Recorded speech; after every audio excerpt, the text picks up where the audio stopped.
What's going on, everybody? Welcome to the Run Pure Sports NASCAR live show at Texas Motor Speedway. I'm your host, Travis Mangone, back with the usual crew for the NASCAR show. Excited to be here with you guys. We won a ton of money this weekend. It's been a good weekend. Let's keep it going. We got Matty Ice first. Matty, I know you've had a hectic morning with power going out, but you're here and you're ready to rock to talk some NASCAR. Yeah, I'm ready to go. It's been a rough morning. We woke up to no power. Had to go get a bunch of ice and get our food and stuff from the freezer and fridge into a cooler this morning. But so have it be. Power comes back on about 10 minutes ago, and here I am. We're ready to rock. Yeah, I'm ready to rock. I'm excited for this race. Should be a good one. Coop, how about you? I started looking at your playbook. You did the playbook and, looking pretty good. A lot of guys that you like, I'm kind of interested in playing, right? I'm not a NASCAR expert by any means, but looking at your playbook, I was excited. And I was like, this race is going to be a good one. I feel good about it. How about you, Coop? Are you pumped for this race? Yeah, I'm pumped, and I'm just wondering if we're going to see more carnage at the PGA event today than what we do on NASCAR on a Sunday. It's usually the other way around. So those boys up in Ohio are struggling. So hopefully the NASCAR drivers can come through and have a clean race for the most part. Yeah, listen, I'm with you. I'm hoping the PGA goes a little bit clean. I got a chance, man. If Colin Morikawa can charge towards the top, I have a chance. Him and Hovland, if they could have some decent days, it could be interesting for me. But I'm excited to see how it all plays out. Should be fun to sweat. It's going to be a tough event, but we got that to sweat and we got NASCAR to sweat. So it's going to be overall a really fun day. Tons of good sports going on. I mean, we even got LOL going on throughout the day. The captain's doing tons of content for that. So yeah, that's absolutely awesome as well. If you guys good, before we dive into this, please hit the like on the video. It'd be appreciated. That's something that helps us out a ton. Coop, what were you going to say over there?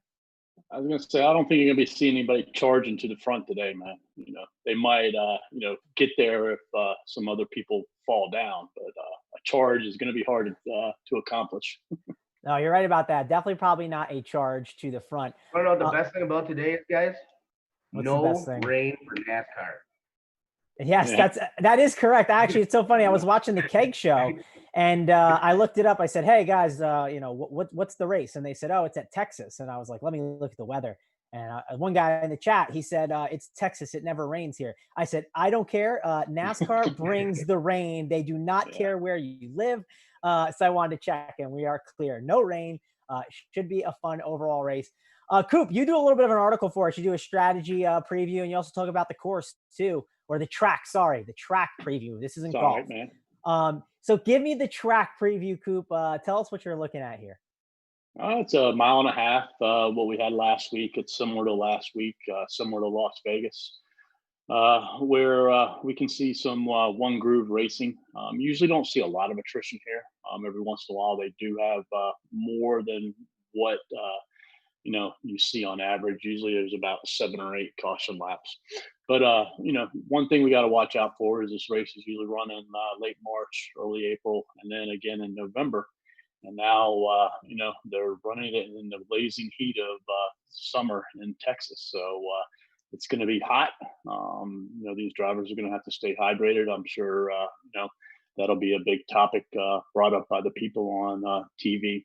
And then, the track's going to be a little slicker than what it's been in the past. So, hopefully we get to see some good racing from it and the weather doesn't impact it too much. But, it's a little longer than some of the other mile and a halves. It's a 500-mile race where the other ones are typically 400 miles. So there's some extra laps added in there. But it's a pretty straightforward race. There, isn't a lot of variance, let's say, like you see in a Kansas, which is coming up next week, and then Kentucky, which we had last week. Listen, I love when there's not as much variance, right? Because that means we can predict it more, and then we can use some game theory to our advantage and try and take down some of these big prize pools, Coop. I'm going to be in one of those big contests, trying to take down a big prize pool. I'm sure tons of the people in the chat are, so let's do our best to help them out with that. Matty Ice, do you have any final thoughts on some of the stuff that Coop said or anything else to add? No. Just one thing I heard this morning is they're not laying any more PJ1 or traction compound down on the track today. I'm hoping that we saw yesterday, it was either the low groove or you were running right on the line between the PJ1 and the normal surface. I'm hoping as the race goes on today, we might get another line, a little bit higher line, which I think would benefit some guys. But with that being said, it's to be seen because we didn't see it in either race last night. So that's the last thing that I would add. All right. Well, listen, let's dive in and let's talk about these drivers here. Let's kick it off at the top and let's go to you, Coop. We got Almirola, we got Blaney, we got Kurt Busch, we got Kyle Busch. Let's lump all those four together. There's two drivers in there that you're going to be fading. Why don't you tell the people those two that you're fading, the two that you're playing? Yeah, the Bush brothers. Kurt. He's a solid driver, and I expect him to probably finish, in the latter half of the top 10, maybe right outside the top 10. The mile and a half typically aren't his strongest, but he's not weak on it either. I just don't see him having enough speed to outdo Blaney and Almirola and then Harvick from behind. So, nothing bad against him. If you're playing a lot of GPPs, entries into a GPP, you might want to take a chance here or there, but I don't have much thoughts on Kurt Busch other than, he's going to finish 7th to 10th or 12th probably. Kyle Busch, I think some people might think he might have got things turned around from Wednesday night when he did well at the All-Star race, but he did well earlier this year in Bristol. And all the other mile and a halves he struggled with as far as getting speed, and I don't see anything changing today. So I will have no Kyle Busch either. He's been, a wreck too. I think there's something going on with him outside of racing. His mind's not there. If he makes the mistakes that he made last night in the truck race and the Xfinity race, he's not going to be able to overcome them today like he was able to last night. So no Kyle Busch for me. And then two of my favorite drivers, Almirola and Blaney. I'll have a bunch of them. And, I usually don't play these two drivers together when they start first and second. But Almirola has just been on a roll. And he's got a good chance to get out front. And if he gets out front, he's going to be hard to catch. And Blaney has been very strong on these mile and a half tracks also. So, typically you see a stronger driver and then, a weaker driver, so to say. Let's say if Kurt Busch was, starting second, I wouldn't have any interest in him either there. But, since Blaney's been so strong, I definitely have interest in him. And I don't mind playing the two of them together. Because if you look at past tracks, Texas history here, you see quite often where the first place starter and the second place starter both get lead laps. So I have a lot of interest in both of them. Yeah, definitely two guys to consider. Two guys that'll probably be in my pool as well. I'm playing more FanDuel GPP. So here's the one question I wanted to ask you, Coop. Kurt Busch, right? You talked about him obviously having still a decent finish. Do you think he's in play on FanDuel because his finishing position can be high? Because we talked about how that can be important. As long as he doesn't go too far down. I think if the 5th or 6th, he could probably stay in there. But no, I think there's other drivers that could surpass him. I'm not sure. He's not too expensive on FanDuel, is he? Yeah, I haven't looked at the price yet. I probably have it up right here in my scripts here. Kurt is he's kind of decent. He's 10.5. I'll probably end up not going too heavy on him. That's heavy. If he was under 10, I would be more inclined to look at that. But I don't.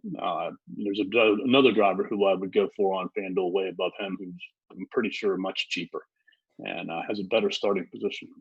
All right. Well, when we get to him, you can mention him for the people. And I had to mention Kurt Busch because JJ hates Kurt Busch. I don't know if you guys know this. He is not a fan of him. He's in their chat. He's in the chat saying what's up to everyone. So figured I would, mention that for the people. Let's go on. Let's talk about these next guys. Sorry, Maddie. Let's talk about the 1 through 4 for you. My bad, Maddie. How are you approaching this thing? Now listen, I know Coop is always taking big stands, right? So if you like an aggressive stance, Coop is a good person to follow and read his articles and track his stuff. Also, if you're not good at taking a stance, it's good to kind of read Coop stuff to try and be better at that, which is something I'm not as great at. Sometimes I like to, I'm a cash game player and I like to expand my pool too much and I need to take some stands and cut some guys out. So what are you doing here in this range? Are you cutting out Blaney? Are you cutting out Almirola or the Bush brothers? What are you doing? No, Blaney and Amarola, I both want to play. The last 3 or 4 weeks, I've been kind of on the Amarola fade train here, and I've played him sparingly. But kind of like Coop mentioned, man, he has just been absolutely incredible the last 3 or 4 weeks, 5 weeks. That team is just rolling. I have no issue with playing Blaney or Amarola. I'll have them. I'll probably have them together in a couple. I'm surprised Coop's thinking about doing that, considering he's always got the rule of not putting anybody together who's by each other. Kurt, I like more than Kyle. Kyle in the Cup Series, his last 6 races here, he hasn't been, dominant at all, and hasn't been dominant this year. Kurt actually owns a better average finish at Texas over the last 6 races than Kyle does. He's actually got the 3rd best average finish over the last 6 races at Texas for the whole field, which is actually quite impressive. I might throw, if you were MMEing, I might throw Kurt, as Coop said, into a couple builds. The only issue with him is we just haven't really seen the speed from him the last few weeks. But that's what I'm going to do in that range. So I'll definitely have exposure to Blaney and Amarola, and I might throw Kurt into a build, as a deep GPP play. But I can't even play my boy Kyle, and you guys know how much I love Kyle. But I'm going to be fading him today. Wow, Matty Ice fading Kyle. There's no way you're also fading Chase Elliott too. You can't be fading both in one day. No way. We'll have to see when we get there, I guess. But man, that could be a bizarro world if that's the case. But let's move on to the next set of drivers. Hey, Mangone, real quick, the other reason I don't mind playing Blaney and Amarola together is, I said before, this is 500 mile race. So you have 70 some more laps than what you typically do. 267 is like a 400, and then we have 334 today. So that helps out too, and being able to get more dominator points, from the two of them. Yeah, no, that's a great point. And one thing I'll mention too, I think that's going to help on FanDuel, right? Because there's so many dominator points. Does that make sense, Coop? You might want to, not that you want to target them there, but they're going to be a little more valuable than they normally are. Would you agree? Mm-hmm. I would definitely agree with that assessment. Yeah, when I was looking at the course and trying to figure out some FanDuel stuff, I was like, that would make some sense. Maybe not to target them as much, but there could have some more weight than they have in other weeks. Let's move on to the next set of drivers. We got Kevin Harvick, we got Brad Keselowski, Denny Hamlin, Chase Elliott, and then we'll put Logano and Truex in here as well. So we're going to jam some drivers in here, 6 of them. Coop, break it down for us, because one of your favorites is in here that seems like a guy that you don't want to really be faded. No, Kevin Harvick has been pretty dominant at this racetrack. A lot of the stats that I look at I just go back to 2017 because that's when the track was repaved.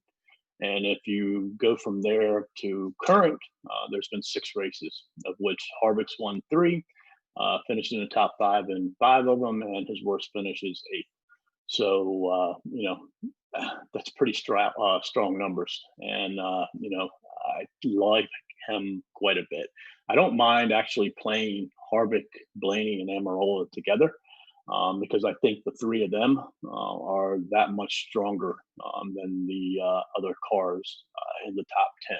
And it wouldn't surprise me if the 3 of them lead, the majority of the laps. So I won't have a lot of that combination, but it doesn't, hurt to go there a couple times. Then it comes down to Truex for me and Chase Elliott for me. I think there's probably going to be 4 leaders. There may that get significant laps. There could be 6 or 7 leaders, but some of them might only lead a couple. But the ones that get significant laps should be 4, and I think the last one has a chance of being Truex or Elliott. And it's hard to figure out between these 2. And I think if you're playing 150 lineups, it's easy. You play both of them. But I think if you're down to 20 or less, you got to take a stand on one or the other. And it's a difficult choice between the 2. You look at Truex has been dominant on 1.5 mile tracks in his career. Recently, he hasn't been as dominant, but he's still been very, very good. Look at him last week, and he had a rocket. He had the best car by far. and makes you want to go back to him. But then in the back of your mind, we had Kevin Harvick last week, who didn't have great track history at Kentucky, and he didn't run very well despite his finish of where he ended up. So you look at Truex and his history at Texas, and it hasn't been the greatest for him when you look at the other mile-and-a-half tracks. So is there something there that it struggles with or not? It's hard to tell. But currently I'm leaning Truex over Elliott. Elliott, I don't know, that pit crew, man, they just keep messing up and killing him. And, I would think after a while it would just become an anomaly and he would get over it. But, it just keeps happening week after week after week. So I can't play both if you're doing 20 lineups or less, because you just can't get enough ownership edge on the two of them. So can't blame if you go either one, but I think Truex is more consistent, and he's shown to have the better car here recently. And then we have Logano and Keselowski. I think they're both going to be good low-owned GPP plays. Keselowski's he hangs around and, finishes well. I just don't know if he has the speed, to overtake all these other good cars around him. And then with Logano, you think if you take away Kevin Harvick, Joey Logano since 2017 has probably been the most dominant driver at this track. So do you go off of history, or do you use present, data, where he has not been very good at all here recently and has struggled? So, I just don't feel as confident with Keselowski and Logano as I do Truex and Elliott. Like I said, I have no issues playing the two of them. They're going to be good low-owned GPP plays, but I would rather put my money with Truex or Elliott. Yeah, I was team. If I was looking at this range, I was team Harvick and Elliott, and then trying to figure out who my third guy is, and maybe if I'd throw in a fourth. Keselowski was a guy I was thinking about that could have a high finish, right, on the FanDuel format. Could make sense. He's always just hanging around, it seems like, at all these races. Yep. Maddie, talk to me here about this range. How are you approaching it? Because again, this is a stacked range of drivers, and we got to make some cuts. We can't play them all. Yeah. Two guys that I'm not going to be playing at all are going to be Hamlin and Keselowski. Neither of them have been great on this track over the last 6 races. Hamlin did sneak out a win, but him or Keselowski, they're averaging right around a 20th place finish here. As Coop mentioned, Hamlin just has not been great on the mile-and-a-halfs. We've seen this race come down in past years to a fuel mileage race, and I think that's where, if you play Keselowski in a GPP, that's where he could, benefit you the most, because their team likes to take chances. I remember specifically a race, 6-7 years ago where Carl Edwards won this race on fuel mileage, and that's where I could see Keselowski making some noise. But like I said, I don't think I'm going to go there. Back to what Coop was saying, Chase Elliott and Truex, I think you can play both. I'm going to have more interest in Chase.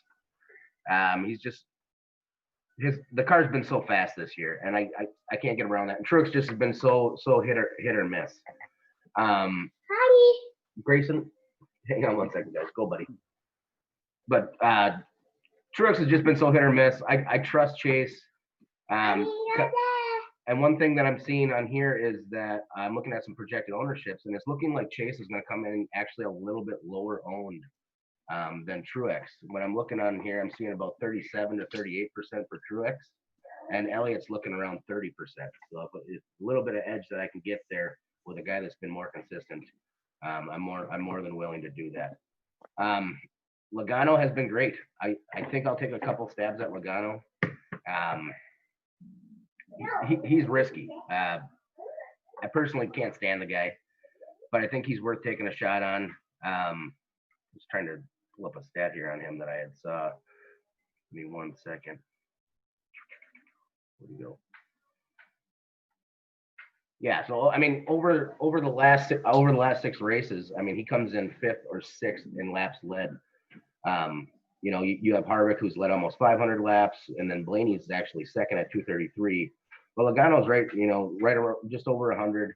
He's finished top 5 3 times, top 10 5 times, top 20 all 6 times. Does he have the speed to win? I'm not entirely sure, but I'll take some stabs at him. So that's kind of where I'm at sitting in this range, guys.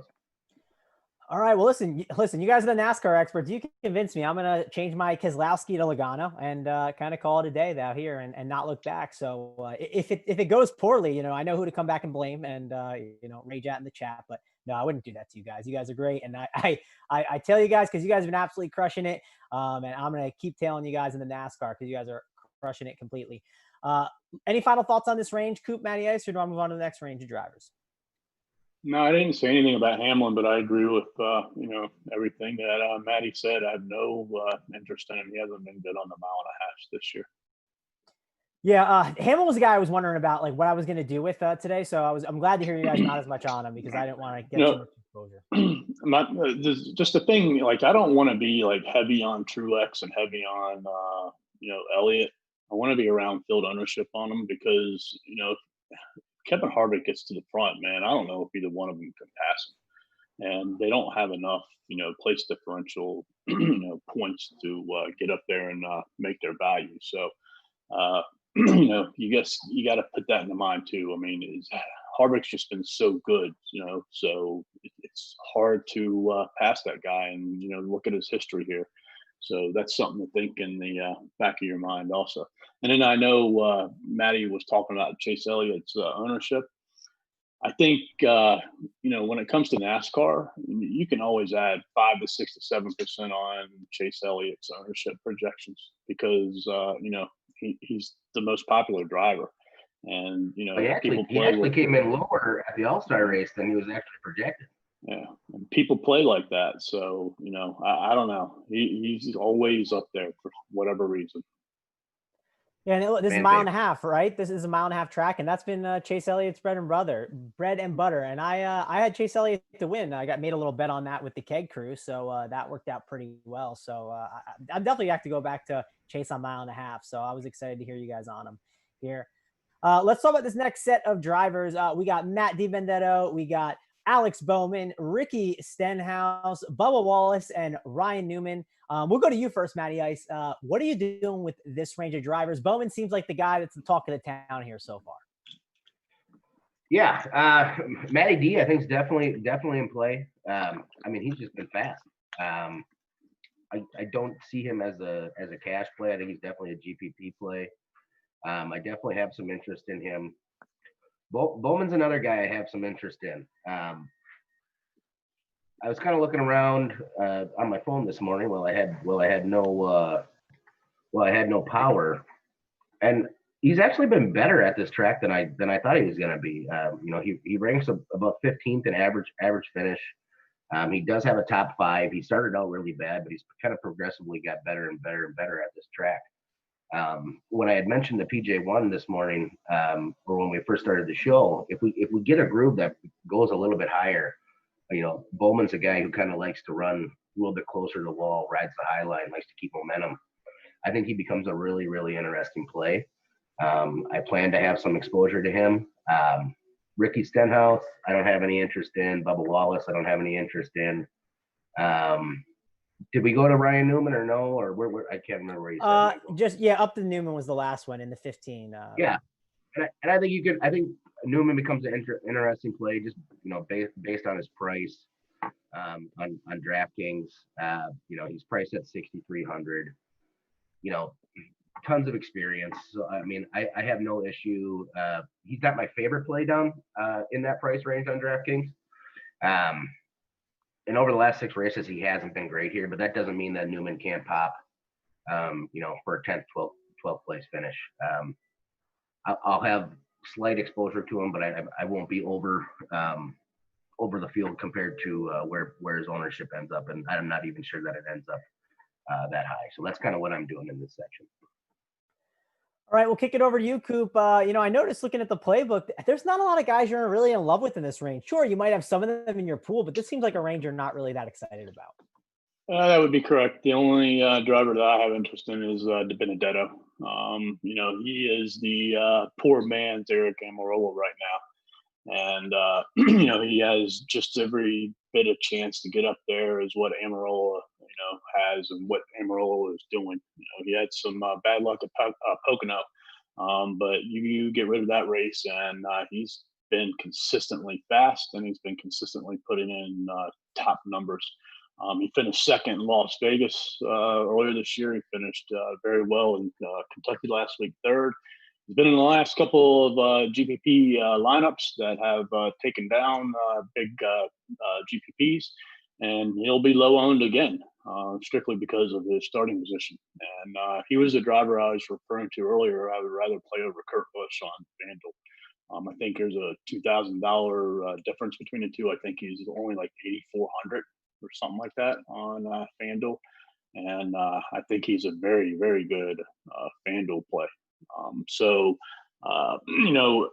Bowman, I don't mind. If I was playing 150, I'd have some exposure to him, but I would rather go with Matty D, who is being much stronger here recently than what Bowman has been.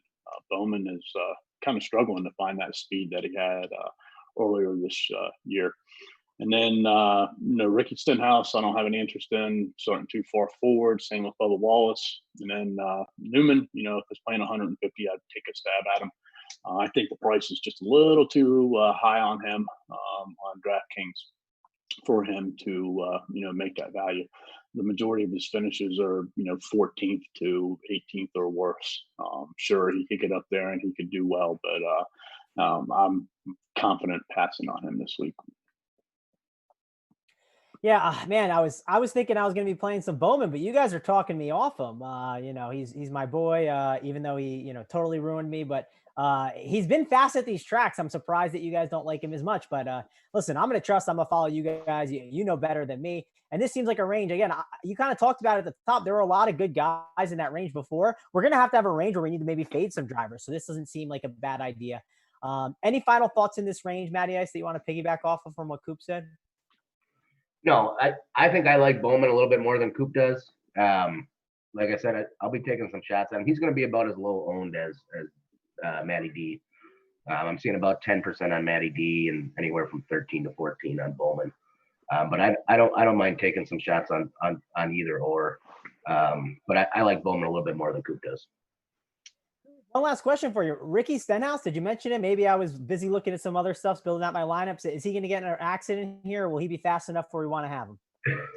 No, they call him Ricky Rickhouse for a reason. I think Coop mentioned him just once, but no, I don't have any interest, and I won't be going there today.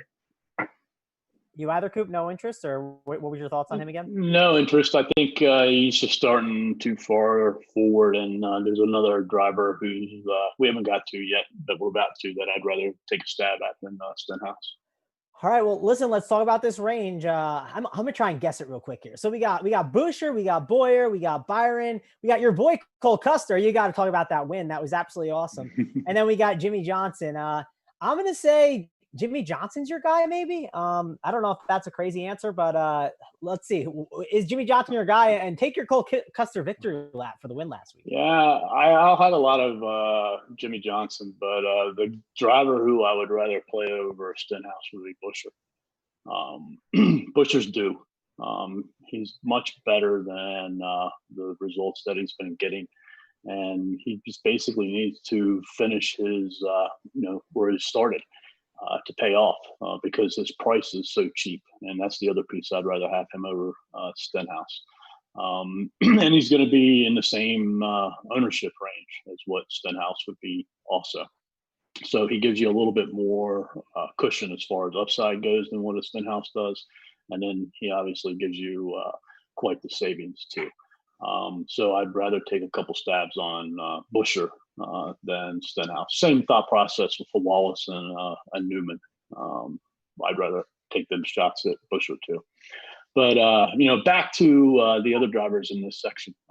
Jimmy Johnson. I thought he would do better on Wednesday night than he did, and he just struggled. And then he goes back to Texas, and one of the reasons I like him is he hasn't had a great season the last couple of years, but he's been strong at Texas. He's had a better car for the majority of the year, although the results aren't there. So I think he could be good, he would be. So I don't mind